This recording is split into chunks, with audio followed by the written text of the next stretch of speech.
Düşer bir sahne herkes öz rolunda, ama ip kimin elinde bilen yok burada. Gözler yuxulu, beyinler karantində. Həqiqət bir virus yayılır sükutdan.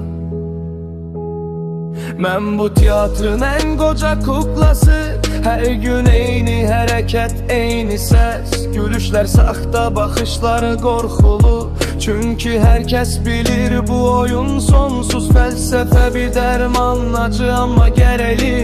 Yoksa bu yalanlar bizi boğacaq. Herkes bir kitab ama heç kim oxumur. Səhifələr tozlu, həqiqət donacaq. Biz kukla tiyatrında, ipler görünmez ama möhkem, herkes söz rolunda. Oyanmak istemir çünkü korkur bu sükutun altında. Gizlenen feryat var, herkes yalanla yaşayır.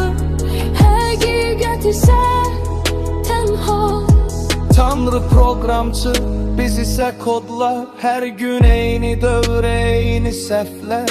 Sosial şəbəkələr, yeni bir din. Herkes öz tanrısını özü yaradı. Pul virus yayılır damarda. İnsanlıq xəstə, yoxdur çarə.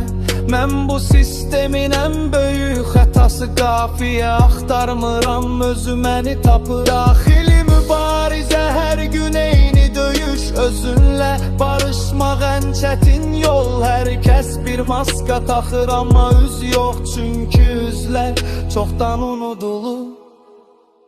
Biz kukla tiyatrında,